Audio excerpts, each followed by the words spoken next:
Okay,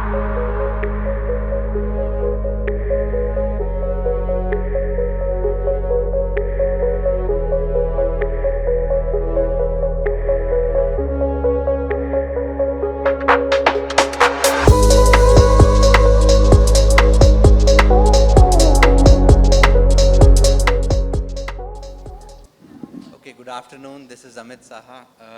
Sorry for the delay, and thank you, my co-panelists, to be here today to talk about a very important subject, which is waste and the waste circularity.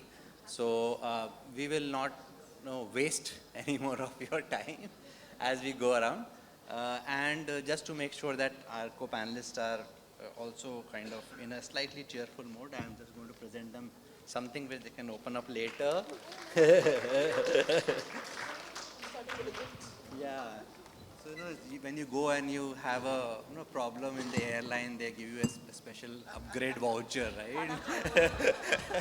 So this is an upgrade voucher, and what we are going to talk about today is waste in the context of not just compliance but beyond, because we are sitting in a forum which is CSR, and somewhat whatever is liable or whatever is compulsory gets taken away already before the profit is calculated, right? So therefore, we would like to definitely see what companies and how companies are doing work in this space, which is beyond compliance.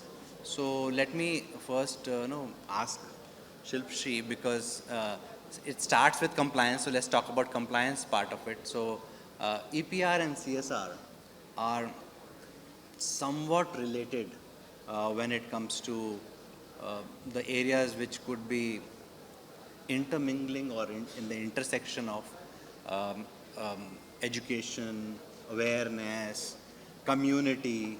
So where do you think that this kind of a segregation happens at Colgate-Palmolive? And give us a little bit about what you do in this space. Thanks, Amit, and sorry guys, we're late, we'll make it fast.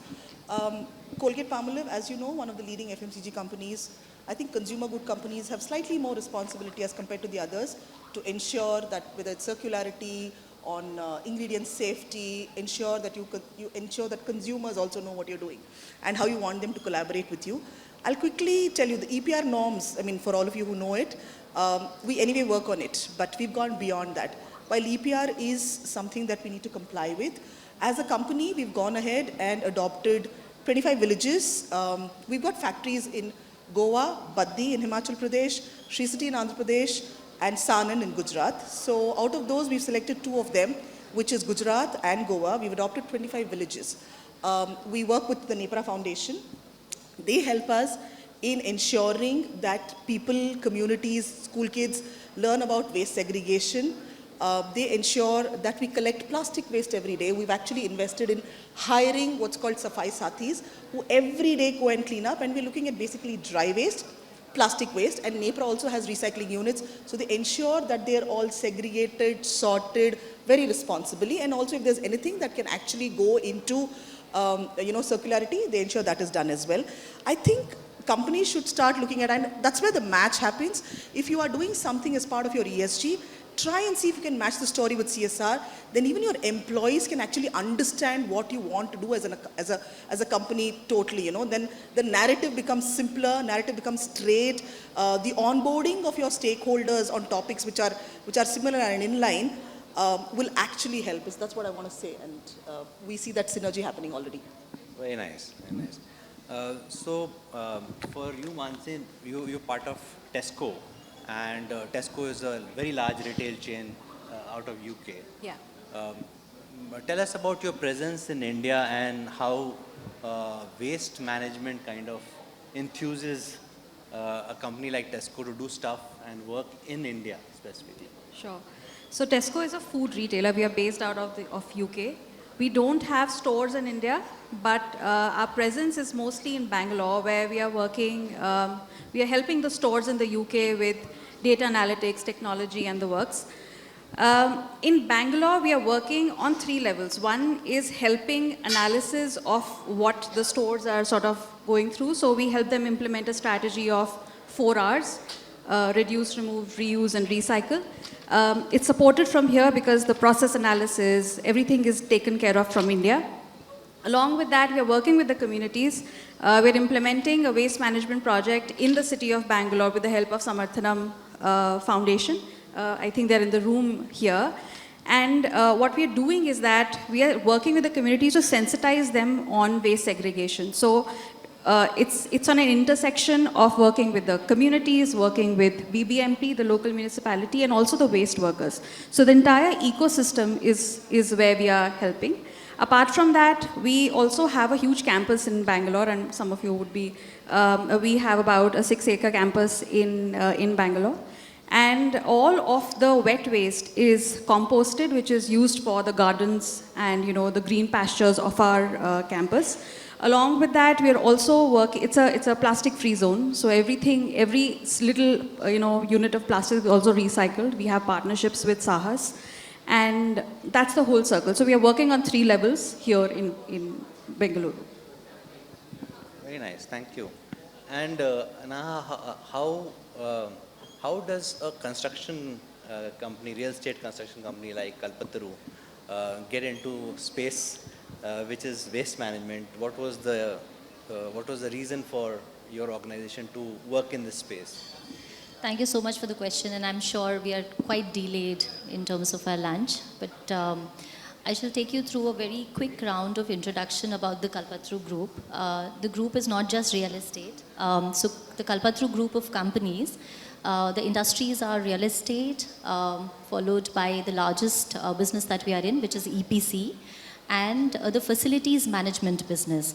So all 3 companies, CSR, focuses on multiple thematic areas, of which solid waste management and climate resilience has been one of the core areas of intervention.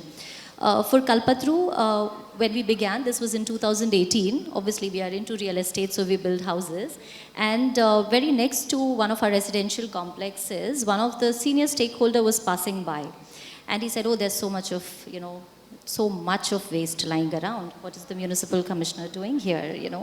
Please don't quote me. But, this was the question that they asked. And I said, this is also something that we need to imbibe in people, because waste is also our responsibility. It is not just the municipal corporation. And that's where we kick-started with our solid waste management work. We started with awareness near our site locations. So real estate business, obviously. So we had a lot of ALMs and all connected. We partnered with a social enterprise, which is RUR. Sadly, they couldn't make it here, but a very special mention of them because they curated an entire awareness program for us. A very specific geography that we targeted, because we also wanted to see the impact over a period of time of these awareness sessions. So that's something that we kickstarted with. Moving forward, awareness moved into actually setting up of aerobic composters in these residential complexes. So helping build on green champions, and then eventually moving into the composting ecosystem. And again, very close to our site location is also a beautiful beach, Prabhadevi Beach. And those who are from Mumbai would know that Prabhadevi Beach is a very small, cozy little beach. And same as with Silver Beach, which is in Juhu. And here again, the moment we walk in, we were full, obviously the entire coast was full of plastic.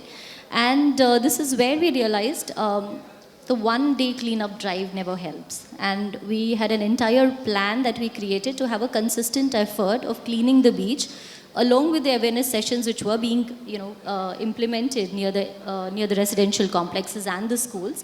And this is where we partnered with Khushiya Foundation. Again, partnering with them helped us to reach out to more and more people, because there were volunteers who would come for the beach cleanups. So right from school students to residential complexes, all of them being a part of that one day of picking up of waste. On a personal level, when I took my son around, he said, "Kya kachra utwa rahe ho yaar Sunday ko? What are you doing?" But when they came back home, the milk pouch was cut in a very beautiful way, just a little cut, no small little cut going into the waste bin. That was the conscious effort that could be brought in from that one beach up cleanup drive that he was a part of. And I think the mindset change happens when we imbibe these kind of information, and they are also a part of their entire ecosystem. So that is something that we kickstarted with. So organically moved into the solid waste management and the aerobic composters.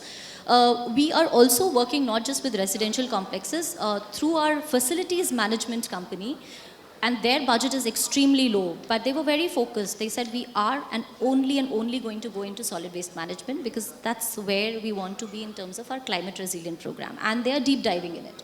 So here we are also moving into commercial complexes, starting with awareness, then the segregation part, while we are going beyond the bin, but that's where it actually starts. So segregation is something that we start off with, and then the collection drive. So very beautifully put in the Tetra Packs and all converted into products, and that's something which kind of comes back to the circularity that we talk about. Another aspect, one more point which I wanted to add on is that along with the organization where we are doing the coastal cleanup, we are also exploring setting up a center for collection of this plastic which is getting collected, then setting up a recycling unit with them where plastic can be converted into pellets and then kind of made into products. So that in a nutshell has been our journey, and very organically moving into different aspects of solid waste management. Sorry, I took a bit too long. No, thanks a lot. You talked about circular economy, and the concept around bin is that something which goes into the bin and then gets segregated and then comes back in some ways, right? So first I would like Shri or any of us to open that thing that I have given you. Oh, okay. Yeah. Let's open our gifts. Yeah. Upgrade also. And for people here, whoever has kids of age 10 to 12, you have it with my colleague here from Sarita. There are some extra pieces which we can give it at the end of this program. So yeah, this is for people who have small kids. So we have done this program for American Express, educated 25,000 school children who have actually got waste from their homes, plastic bottles, and then we got the entire process converted into polystaple fibers, and then from fiber to yarn, and yarn to textile, and textile to t-shirt. So it's like a complete circular economy. So now the question back to you is Colgate-Palmolive has a lot of lamy tubes, if I understand right? And they are somewhat multi-layered in some ways, right? I think it has the aluminium I'll come layer. to that, yeah. Yeah.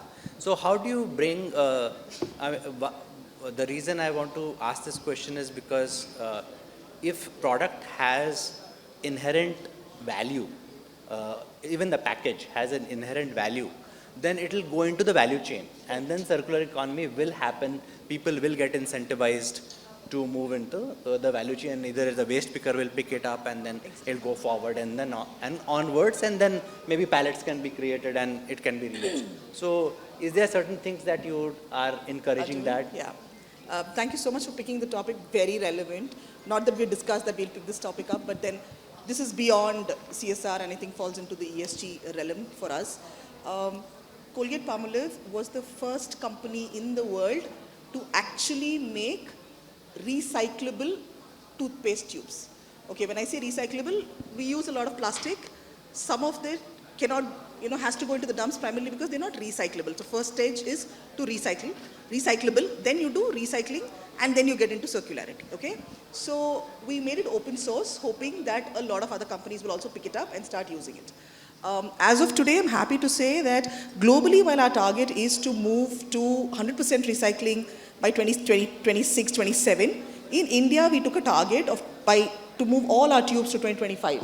But happy to say our report says 50%, but as I speak to you, we're almost at 80. So December, we would have hit our 100%. That means all the tubes that you use, which are Colgate tubes, can actually get recycled and go into some kind of form for materiality, okay? Sadly, not everybody in competition has picked it up, but that's okay. We are market leaders, so makes it. I gave the stats even in the last session, as in last year as well. For somebody who thinks, I mean, वो Castrol का box है, कुछ और है, tube ही तो है. India alone consumes about 5 billion toothpaste tubes every year. Okay, so that is good enough. But again, the question is there value for it for the raddi wala? Now what happens is, if the person is picking aluminium plus recyclable, and then he doesn't have value to sell it. So we've been working with companies like, there's Nepra as well, of course, there's Banyan Nation. We're trying to see if we can put it back into products. So we've done testings and we've realized that, frankly, they can go into a lot kind of, because there are A grade, B grade, plastic can go into anything, right? We're trying to make them food grade as well, in a sense that we can start using it back in our products, or other companies can use it. But there's also a challenge. The value chains, there are not many companies who are actually able to work on circularity. Now that's the challenge that we have. While we want to invest, we want to do it, the speed at which we want to do it, they're not really partners who are capable. I mean, and it's not just an India story, it's globally. I think India is much better in plastic waste management as compared to many other countries, and I think we should be very proud about it. But I think today we are looking at rack pickers, how to teach them, how to train them. Varna, you go to, today you will not find too many bottles out there, right, when you go to dump yards. You will not find any of your large plastic bottles because there is value and rack pickers are taking it away. It doesn't really go to the final dumps. But you'll actually find, I've done dump visits.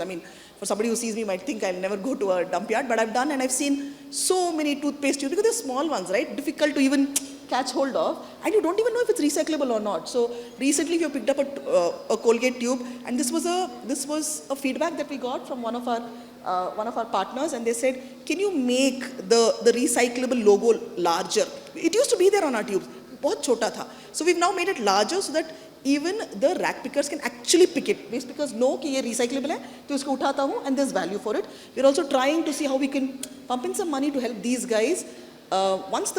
Then also some people said, shouldn't you be training your consumers? Get your children to put them in the bin, etc. The challenge is not there. I think today segregation to a large extent is happening, especially in urban households. The problem is with the rack pickers thing, because segregation तो हो रहा है, लेकिन वो लोग उसको नहीं उठा रहे. They don't want to buy back your tube that you have at home, or your makeup tubes, L'Oreal, medicinal tubes. People don't really want to pick that up because they don't see value. So companies like us are trying to come together and see if we can build value for them. Then, consumer awareness is good, but once the consumer drops it in the right bin, at least it gets collected and there is scope for it to go back into something larger and better. Nice. Thank you.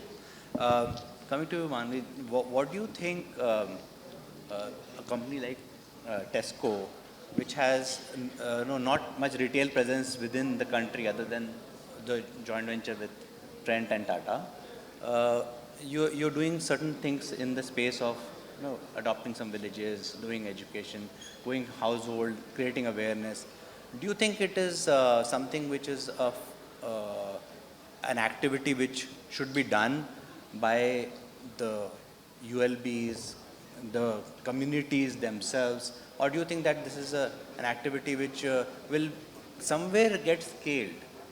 How do you see the future when you look at certain households in, let's say, even in Bangalore, and you say that maybe you're going to 100,000 households?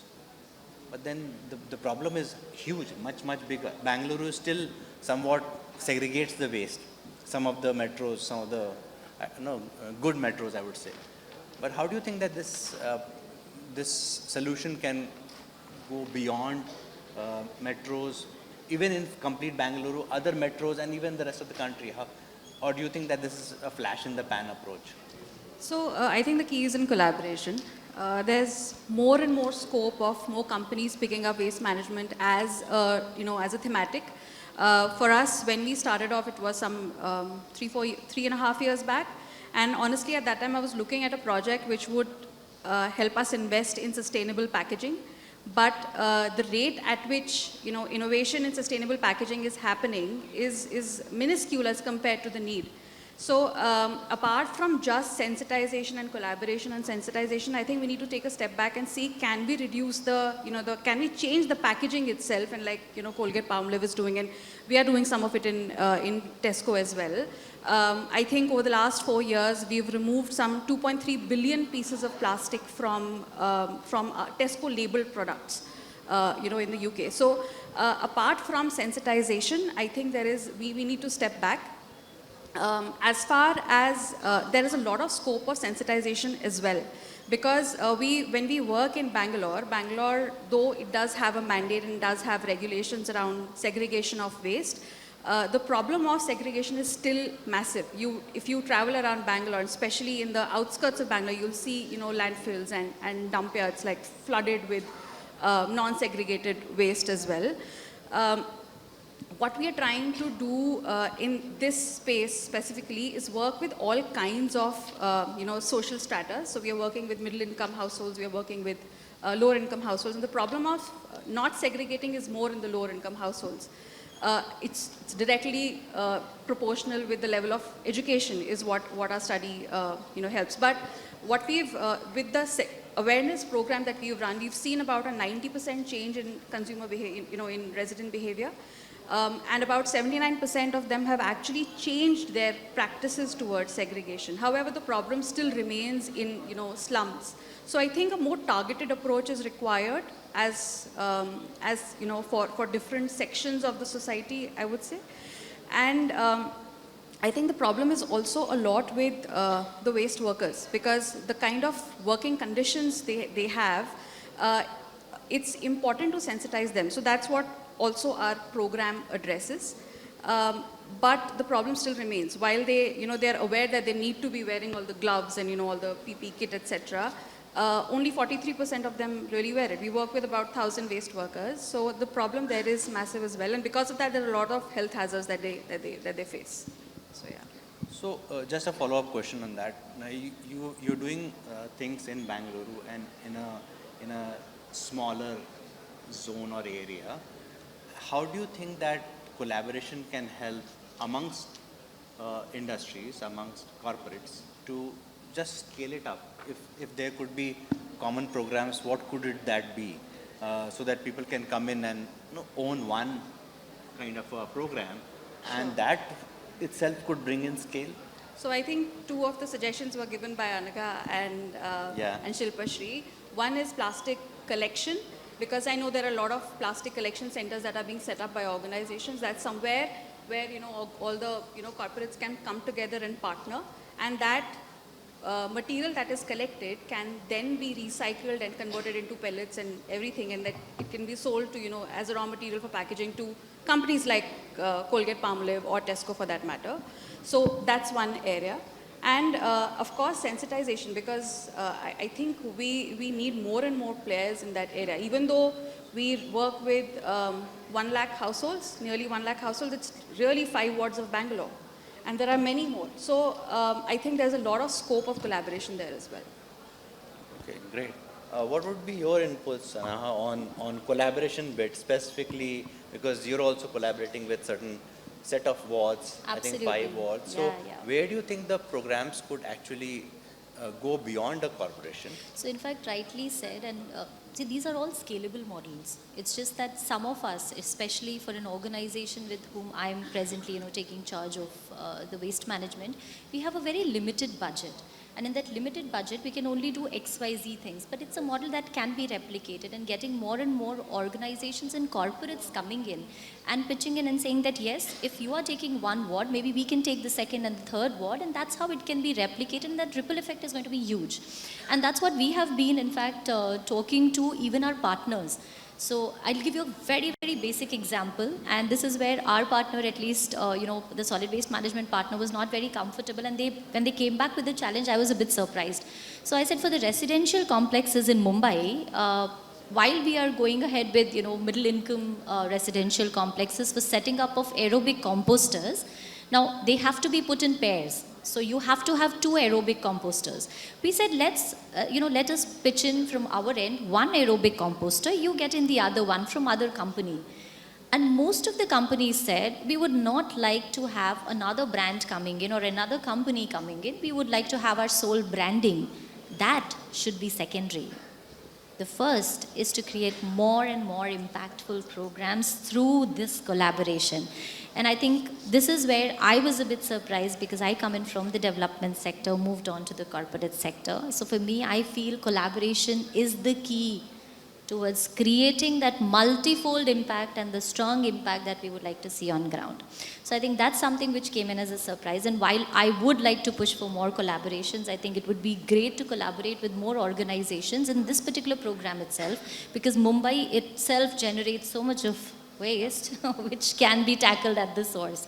The other point which I wanted to actually add on, the one point that you picked up on sensitization as well. So we, just kind of a brief work that we are doing in schools, we are actually creating green champions in schools, and we are getting schools to come up with kitchen gardens. I think that's another thing that we are working on, and that's where collaborations can come in, where companies are working on education, and this can be a part of their environmental education ecosystem. The other thing you spoke about communities, slum communities. In fact, yesterday I was having a chat with the founder of Kushia Foundation, Dr. Chinu. He's also here, a very wonderful person to interact with. He said, communities में हम plastic segregation करा सकते हैं. I said, why would they want to do plastic segregation? He said, हम इतना plastic अगर लेंगे, उसकी जगह if we give them ration, maybe like, you know, rice, a packet of rice or 2 packets of dal, they will be more than interested to do that segregation. And this is where the segregation at source at the community level may be tackled. While I have my doubts, and he's smiling, but more than happy to explore this aspect as well and see how, you know, it can be taken Yeah, some up. of them have been actually in the Northeast. There have been breakfast kids having I think full this meal in Lily the has morning. come up with a plastic cafe recently in Thane. So, Plastic cafe and others. I would like to open this thing up, if it's okay, for the last 5 minutes, and maybe take questions from people, and especially with the theme or the idea around collaboration. Just let me understand with a show of hands, if some of you represent brands here. Are anybody who's representing consumer brands? Consumer brands, okay. And any other who are in the space of awareness creation as a partner or as a donor. Okay, so maybe the questions are if they are themed around collaboration. You have 3 big companies, sitting here. So you could even talk about the same. Okay, so please state your name and go ahead. Yes, sir. Yes, sir. Yes, sir. We know you. You're the waterman. We heard you. I am asking specifically on the building waste, which is a huge, colossal problem in all the metros. So, as a conscious builder, what is that you are doing for taking away the building waste and recycling it? Thank you. Go ahead. Go ahead. a wonderful question, but to a CSR person. We have a sustainability team which has come, I mean, in fact, the green buildings is something that is very strongly followed in Kalpataru. I may not be able to give you the exact information on that, apologies for that, but definitely there are frameworks which have been created. There are teams who are working on green buildings, Kaizen and all of those others are also obviously a part of it. But that's something which is being done as a very, very responsible builder, real estate builder is what I can mention. Not just real estate, in fact, EPC, which is our, again, largest industry, which is into construction of highways and all. We are also consciously moving into a very, very sustainable, right from procurement as well as waste management approach as well there. So more so taken care of from the sustainability team. Mine is more from the CSR perspective. Yeah. But I can definitely connect you. Yeah, I can only say that from the outside, because we do a lot of work in the waste management areas, that construction and demolition waste is getting very regularized now. A lot of work has happened in that space, and that waste is going back as pulverized raw material for next bit of construction. So that's a big one, right? Yeah. Sorry, apologies, but I would like to answer there's another point Let's which I take wanted to another one make. more Just, question. Yeah, go just a ahead. quick one on this. We are also into biomass plants. Completely missed out on mentioning. In fact, we take the agri waste, convert it into electricity, and we actually buy it from the farmers. And once the electricity is generated, the waste is then used. The fly ash is actually used for making bricks and also as organic manure. So that's another piece which I completely missed. Apologies, I just added that on. Okay, any other question? Yeah. Good afternoon, esteemed panel. Over Sorry, there. Yeah. So Go this ahead. is Ankit Agarwal. I am from Add My Bin. So what we do is we install litter bins on streets and we take care of the entire cleaning and maintenance ourselves. So we have done it in Eastern India in 12 cities, and we are also managing waste for metros. So my question, Your question, please. Yeah. my question to the panel is, these kind of projects, we mostly tie up with corporates as a CSR for them. But is the corporates are willing to do this for a long term, or because when we are doing this as a business, so for a short term project, our hands are cut for the next year if the budget is not there. So are the corporates willing to do such kind of waste management project and circular economy projects for a long term period so Got that it. we can Thank you. also be sustainable? Thank you. Yeah. Thanks. We definitely want to do everything long term, provided we can work in an area, ensure that the locals start taking charge of it, move on. India is like a really large country. So none of us want to be in the same area for 5-6 years. 3, 4, then ensure that the locals actually take charge and move on and do the good thing. Right? Because you said you collect it, you do it yourself. I think start training the people there. I'm sure you must be engaging with communities. They should start taking charge of their own lives. Even whether it's water projects, I saw Biswadeep ji here. We worked with water for people in the past as well. They do a fantastic job in ensuring that the locals actually start taking charge of all the bunds and the dams, and they actually start pulling in money from themselves as well, and they know what they're going to need in the next few years. Otherwise, each of us will get stuck in geographies. I think every corporate wants to work for a few years, then move on, because you want to do capacity building on the ground and then move ahead. If anybody has another view, then. I tend to agree. The other important thing is it sustainable after the funding is completed? So if it goes on its own, then it is a workable model. No, No, if let's this say you put an model- RO plant and give it to the community, and then the community says, okay, 10 rupees a bucket of water. Okay, I mean, I know that we did it because I was part of Coca-Cola, I was the CSO there. So we used to do that in our communities, that we will create the RO facility and then hand it over very quickly to the community. And they will manage the R&M cost through the filter change and all the operation cost through that money. So if that happens to the bin, But in let's our say- case, like what we do is we do it on streets. So we are doing something Yeah, which so is part of the municipality. You'll But- have to okay. figure that thing out Yeah. as to whether the model will continue after the funding is over. Yeah. The corporates can, juggle up the locations, and then No, we but can- then why is it that everything becomes the responsibility of the government or of a corporate? We as citizens need to take charge of our lives and our environment, right? I think that's the message that you need to leave behind. Otherwise, everybody will want free laptops, everybody will want free gaadi, everybody will want to sit at home and eat. Yeah. So free ration. Thank See, you. the I see a important hand thing there, here is, and I think it is for everyone to understand, that any corporate will look at a model which is sustainable, scalable in the future. And not, I mean, you leave that as an example and that it becomes sustainable on its own. Beyond a point, then it becomes, then is it like a waste collection? Waste is the 3% or 2% amongst all of the sectors which is get funded in the CSR. So out of 100, 97% does not come to waste. And waste is not a straight away profitable sector. Okay, so you have to look at opportunities where you can at least make it sustainable. So I have one Last one that we last question. Thank you very much for the wonderful discussion. And I'm taking cue from all the speakers and the moderator that you have said. I'm Neeraj Lal. I am heading CSR for Arvind Limited, and I sit on the board of NEPRA Foundation.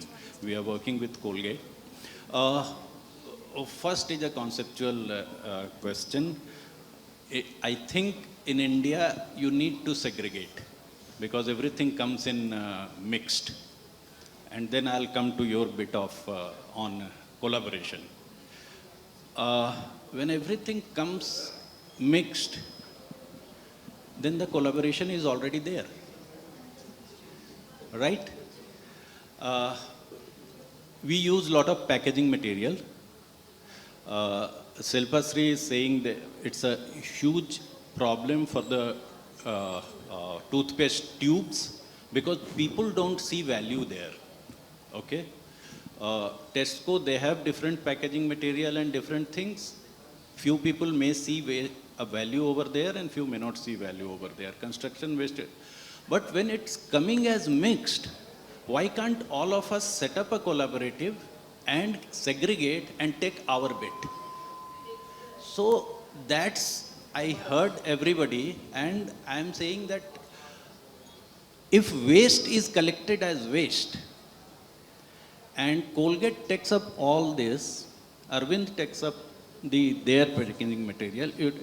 So we need to, I think, work in a collaborative mode in a city and take it city by city and segregate and take it. So it will be very traceable, trackable, and we can also realize value and pass it on to the communities.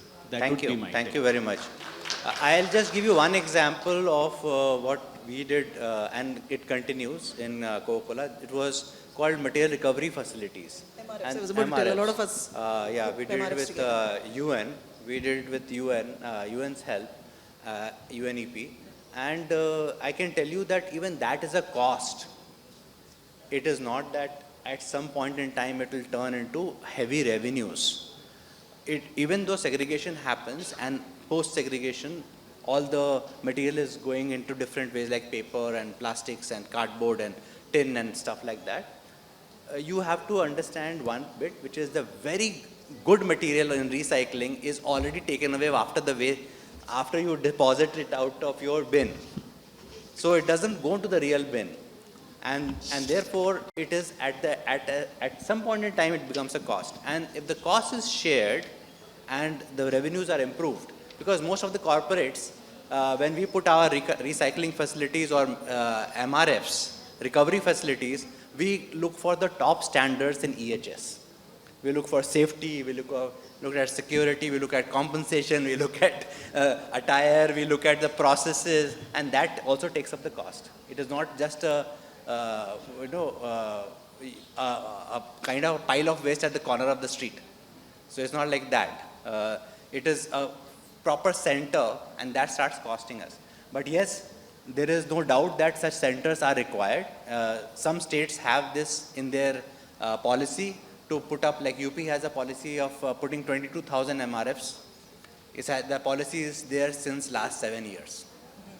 So I'll stop at that, and I'll thank my co-panelist and to be so kind to actually do the event today. And thank you very much. Thank you for staying, not going for lunch.